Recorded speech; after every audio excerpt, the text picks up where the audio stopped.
Mumbai, Mumbai, get in quickly. Hey, adjust. The bus is... नमस्कार मेरे प्यारे दर्शकों, स्वागत है आप सभी का। दर्शकों, उस दिन बस स्टॉप पर बहुत भीड़ थी। हर कोई अपने आने जाने के लिए भाग दौड़ कर रहा था। बस स्टॉप के बाहर एक ठेले पर समोसे तले जा रहे थे। उसका कपड़ा पसीनों से भीगा और माथे पर चिंता की लकीरें साफ दिख रही थीं। उसका नाम था उदय प्रताप। एक समय वह एक साधारण लेकिन मेहनती इंसान था। दर्शकों, आप वीडियो तो देख लेते हैं, लेकिन लाइक और सब्सक्राइब करना भूल जाते हैं। चैनल को सब्सक्राइब जरूर करें और हाँ, वीडियो को पूरा जरूर देखें। दर्शकों, उसने अपनी पत्नी की पढ़ाई के लिए अपनी पूरी जमा की हुई पूंजी खर्च कर दी थी। अब हालात ऐसे हो गए कि वह बस स्टॉप पर समोसे बेचने पर मजबूर था। फिर भी उसे किसी से कोई दुख नहीं था। वह अपने जीवन में खुश था। उसी समय एक वातानुकूलित बस आई। कुछ यात्री बस से उतरे, कुछ बस पर चढ़ गए। उदय प्रताप ने रोज की तरह आवाज लगाई, गर्म समोसे लो में लो। लेकिन इस बार कुछ अलग हुआ। अचानक बस स्टॉप पर हलचल मच गई। बस स्टाफ, प्रबंधक, दौड़ते हुए आए गार्ड चौकन्ने हो गए। कुछ लोग हाथ जोड़कर एक लाइन में खड़े हो गए। तभी एक चमचमाती गाड़ी बस स्टॉप पर आकर रुकी। उसके पीछे 3 और गाड़ी, चारों ओर सन्नाटा छा गया। उस गाड़ी से एक महिला उतरी। रेड और गोल्डन साड़ी पहनी थी, आंखों पर काला चश्मा था, चेहरे पर सख्त भाव थे। वह थी डीएम संध्या। उनके साथ सुरक्षाकर्मी भी थे। उनकी चाल तेज थी, चेहरों पर अधिकारियों वाला तेज, आंखों में घमंड साफ झलक रहा था। वह आगे बढ़ती रही, जैसे किसी को देखना या पहचानना उनके हैसियत के खिलाफ हो। लेकिन ठेले के पीछे खड़ा उदय प्रताप उन्हें देखता रह गया। कुछ पल के लिए उसका हाथ रुक गया। संध्या ने एक बार पीछे मुड़कर देखा। उसकी नजर उदय प्रताप से मिली। एक पल ऐसा लगा जैसे समय रुक गया हो। फिर संध्या बिना कुछ कहे आगे बढ़ गई, जैसे उन्होंने उदय प्रताप को पहचाना ही ना हो। उदय प्रताप वहीं खड़ा रह गया। वह कुछ कह नहीं सका, ना ही कुछ कर सका। उसे जैसे अंदर से बड़ा झटका लगा हो। वहां आसपास खड़े लोग उसकी तरफ देखने लगे। कोई हंस रहा था तो कोई आपस में बातें कर रहा था। कोई बोला, अरे ये समोसे बनाने वाला डीएम मैडम का पति है क्या? अब मैडम को कहां याद होगा ऐसे आदमी को? ऐसी बातें सुनकर उदय प्रताप को बहुत अपमान महसूस हुआ। तभी 3 पुलिस वाले वहां आए। एक ने पास आकर पूछा, तू ही उदय प्रताप है? उदय प्रताप ने धीरे से हाँ बोला। तो पुलिस वाले बोले, चुपचाप चल, तेरे खिलाफ शिकायत आई है। बस स्टॉप पर बिना अनुमति ठेले लगाना, गंदगी फैलाना, अफसर के सामने हंगामा करना। उदय प्रताप कुछ समझ नहीं पाया। उसने कहा, मैंने कुछ गलत नहीं किया। लेकिन किसी ने उसकी बात नहीं सुनी। पुलिस वाले ने उसे पकड़कर थाने ले गए। थाने में उसे बिठा दिया गया। फिर एक दरोगा चिल्लाया, बहुत बना है डीएम का पति। मैडम ने खुद कहा है, इसे सही करो। उदय प्रताप की आंखों में आंसू भर आए। उसने कहा, मैं संध्या का पति हूं। मैंने क्या किया है? अभी बात पूरी भी नहीं हो पाई थी कि उसकी पीठ पर डंडा पड़ा। थाने में सब हंसने लगे। कोई बोला, अरे सुनो, समोसे वाला कह रहा है वो डीएम का पति है। अब सभी उसका मजाक उड़ाने लगे। किसी ने कहा, अपनी शक्ल देखी है तो डीएम का पति, यह तो हद हो गई। गालियां, मारपीट, सब कुछ एक साथ चल रहा था। लेकिन उदय प्रताप चुप था। अब उसकी आंखों में आंसू नहीं थे, बस एक चुप्पी थी जिसमें दर्द, अपमान और अंदर ही अंदर जलता हुआ गुस्सा था। दूसरे दिन सुबह बिना कोई केस दर्ज किए उसे छोड़ दिया गया। उदय प्रताप सीधा डीएम ऑफिस पहुंचा। गेट पर सुरक्षा गार्ड उदय प्रताप ने कहा, मैं संध्या से मिलना चाहता हूं, वह मेरी पत्नी है। गार्ड हंसकर बोले, फिर आ गया। अभी कल ही तुझे समझाया था, यहां मजाक नहीं चलता। तभी एक अधिकारी बाहर आया। उसने उदय प्रताप की हालत देखी और गुस्से से बोला, इसे यहां से भगा दो। इसकी हिम्मत तो देखो। कौन संध्या, कौन पति? गार्ड ने उदय प्रताप को धक्का मारकर बाहर भगा दिया। लेकिन इस बार उदय प्रताप चुप नहीं बैठा। उसने एक आरटीआई का फॉर्म भरा। उसने पहला बिंदु लिखा, क्या डीएम मैडम संध्या शादीशुदा हैं? अगर हां, तो उनके पति का नाम क्या है? कुछ दिन में यह पत्र संध्या के ऑफिस पहुंच गया। एक अफसर उनके पास गया और बोला, मैडम, यह आरटीआई आया है, इसका जवाब देना होगा। संध्या ने फॉर्म देखा, पढ़ा और गुस्से में उसे फाड़ दिया। वह बोली, जिसने यह भेजा है उसे ठीक से सबक सिखाओ, यह बात बाहर नहीं जानी चाहिए।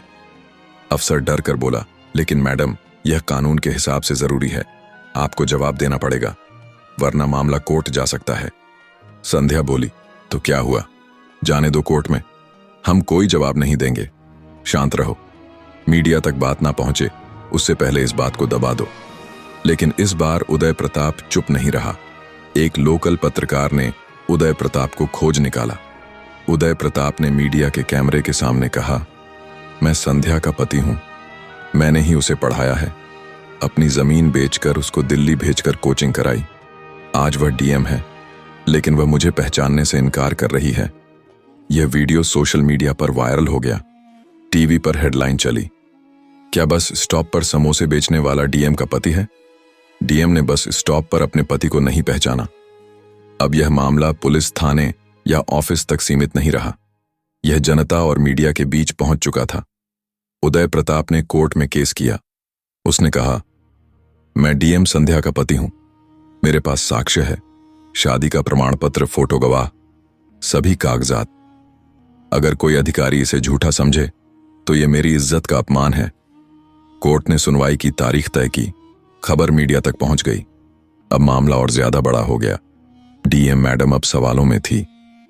उदय प्रताप को कुछ लोगों से धमकियां मिलने लगीं। किसी ने उसको धमकाया भी। फिर भी उसने किसी थाने में कोई शिकायत दर्ज नहीं कराई। वह केवल कोर्ट की तारीख का इंतजार करता रहा। अब उसका चेहरा आम आदमी का नहीं था, वह सच और हक की आवाज बन चुका था, जो किसी बड़े पद को हिला सकता था। पहली सुनवाई के दिन कोर्ट के अंदर बहुत भीड़ थी। संध्या की ओर से 4 वकील आए थे, सभी सूट बूट में, मोटी मोटी फाइल लेकर। उदय प्रताप अकेला था। उसके पास एक फाइल शादी की कुछ फोटो थी। जज ने पूछा, तुम किस हक से कह रहे हो कि तुम संध्या डीएम के पति हो? उदय प्रताप ने जज के सामने शादी की तस्वीर रख दी। फिर उसने दिखाया एक शादी का रजिस्ट्रेशन पेपर, गांव के सरपंच का सर्टिफिकेट, एक चिट्ठी जो संध्या ने दिल्ली से कोचिंग के समय लिखी थी। उदय प्रताप, अगर मैं कुछ बन पाई तो वह सिर्फ तुम्हारी वजह से। संध्या के वकीलों ने इन सबूतों को गलत साबित करने की कोशिश की। उन्होंने कहा, यह सब नकली हो सकते हैं। अगर शादी हुई भी थी तो यह आदमी संध्या का पति नहीं, कोई जान पहचान वाला होगा। कोर्ट ने जब गवाह बुलाए, गवाह का सरपंच, उदय प्रताप के स्कूल टीचर, कोचिंग सेंटर के डायरेक्टर, सभी सच्चाई धीरे धीरे सामने आने लगी। सभी ने एक ही बात कही, संध्या और उदय प्रताप की शादी सच में हुई। पूरा गांव इसका गवाह है। उदय प्रताप की वह आदमी है जो संध्या की पढ़ाई के लिए अपना सब कुछ कुर्बान किया था। जज ने कुछ नहीं कहा, लेकिन उनके चेहरे पर परेशानी साफ नजर आई। उन्होंने सिर्फ अगली सुनवाई की तारीख तय की। अगली सुनवाई के दिन कोर्ट के बाहर मीडिया की भीड़ थी। जब संध्या सरकारी गाड़ी से उतरी तो मीडिया के कैमरे उन्हीं की तरफ घूम गए। उनके चेहरे पर उदासी साफ नजर आ रही थी। दूसरी ओर उदय प्रताप एक पुरानी शर्ट, घिसी हुई चप्पलों में कोर्ट के अंदर आया। उसके चेहरे पर कोई डर नहीं था, उसके कदम मजबूत थे। कोर्ट ने दोनों पक्षों से सवाल पूछे। संध्या ने फिर वही कहा, मैं उदय प्रताप को नहीं जानती। तभी उदय प्रताप ने अपनी जेब से एक पुरानी डायरी निकाली।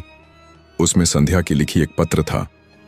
उदय प्रताप, मैं आज इंटरव्यू देने जा रही हूं। आपने ही मुझे यहां तक पहुंचाया है, बस दुआ करो कि मैं पास हो जाऊं। पूरे कोर्ट में सन्नाटा छा गया। संध्या की नजर नीचे झुक गई।